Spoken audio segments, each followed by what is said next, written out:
Good morning, my dear students. Today we are going to continue with our Unit 10, which is going to be related with money.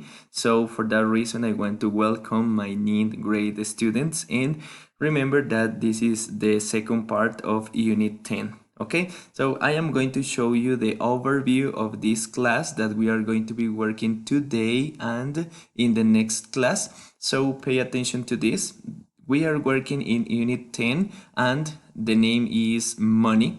We have been working with everything related to money. And in session number 1, we are going to work the grammar structures of future perfect tense, and this is going to be on page 97. And after that, in the same page, we are going to practice some vocabulary related to jobs and work. And after that, we are going to practice a little bit of the language in context with a photo story. And the name of this is Strapped for Cash. Here we are going to have some interaction, and this is going to be on page 98. Okay, so this is for session number 1, and for session number 2 we are going to start developing your speaking skills, and we are going to have some practice in this time.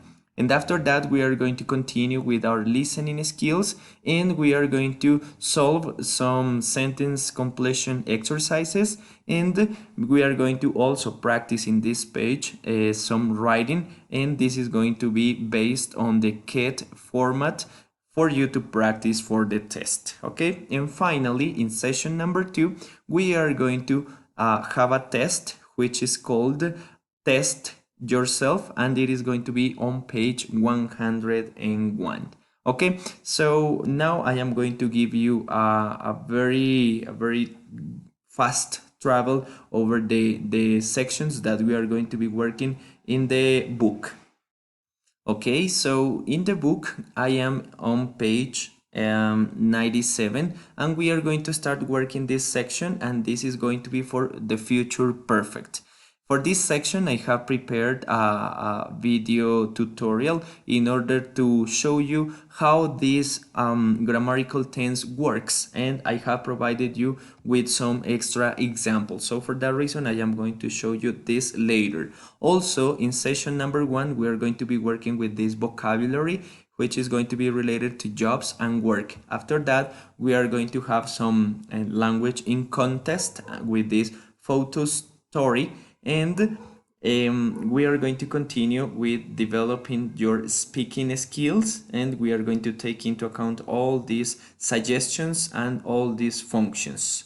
And after that, in session number 2, we are going to continue with our listening practice, and this is for sentence completion. As you can see, this section is very similar to the KET listening exam that you used to take before. Also, we are going to have some practice based on the KET format. So this is for your writing skills. And after that, we are going to finish with this test. It is going to be test yourself. And here we are going to see the vocabulary and the grammar exercises. Okay, so now I am going to go back to this session number 1, and here we have the future perfect, and for that I am going to explain the grammar. Okay, so pay attention to this.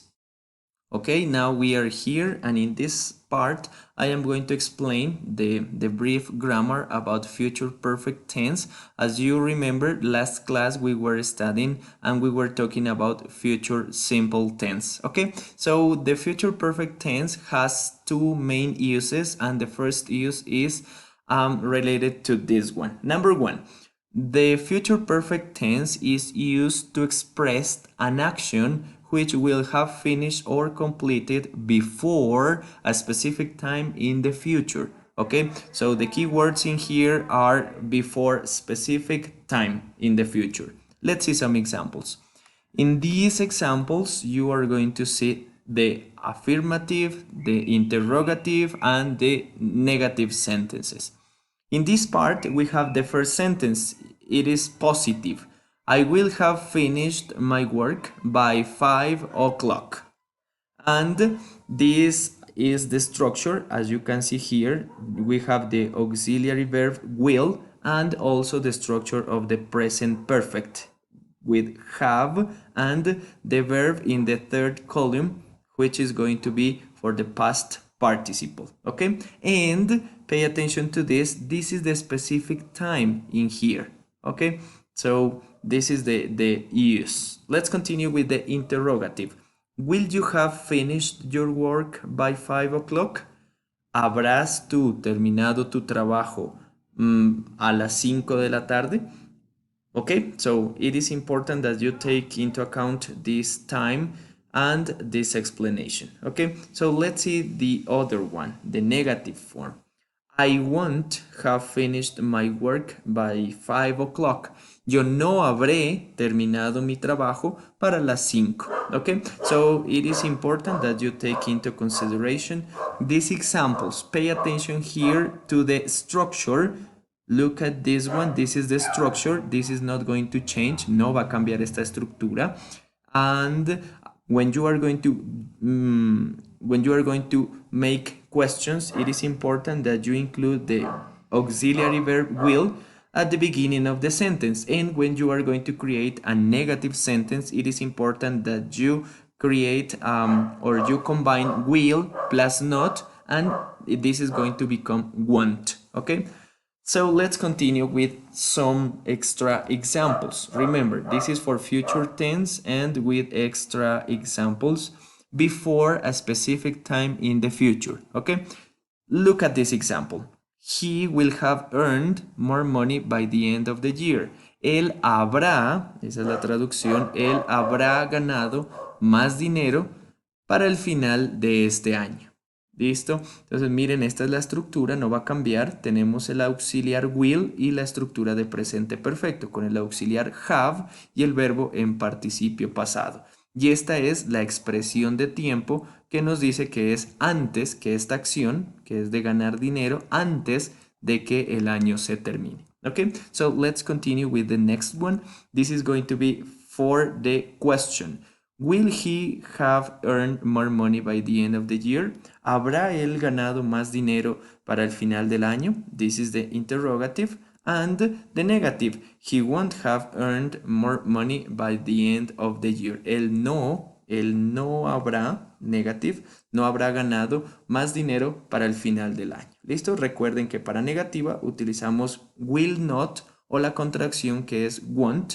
Y para la pregunta debemos poner el auxiliar will al inicio de la oración. Okay? Very good. So this is the first use for future perfect tense. Antes de un tiempo específico, o sea, que una actividad haya terminado antes de un tiempo específico. Por ejemplo, que él haya ganado dinero antes de que el año se acabe. Okay, so now we are going to continue with the next use. This is the second use, and future perfect tense is used to express an action which will have finished or completed before another action in the future. Okay, so pay attention to the examples. This is the positive example. She will have cooked dinner by the time we arrive. Ella habrá cocinado la cena o preparado la cena para la hora que nosotros lleguemos o cuando nosotros lleguemos. Entonces, este uso hace referencia a que usamos el futuro perfecto para hablar acerca de una acción que, en este caso, ya se completó esta acción antes de esta otra acción. ¿Qué quiere decir? Que ella ya habrá preparado la cena antes, ya estará lista para cuando ellos lleguen. Okay? Very good. So, this is the negatives. Excuse me, the interrogative. So, will she have cooked dinner by the time we arrive? ¿Habrá ella cocinado la cena para cuando nosotros lleguemos? Recuerden, siempre ponemos el auxiliar will al inicio y en este caso no tenemos que hacer ningún cambio por ser tercera persona. Simplemente para todos los pronombres personales va a tener esta misma estructura, will have. Lo único que va a cambiar es el verbo por el contexto y también el pronombre. Okay? Very good. So let's continue with the negative sentence. She won't have cooked dinner by the time we arrive. Ella no habrá cocinado la cena para cuando nosotros lleguemos. Okay, so let's check more examples in here. Remember, these are the extra examples for this before another action in the future. Okay, let's see.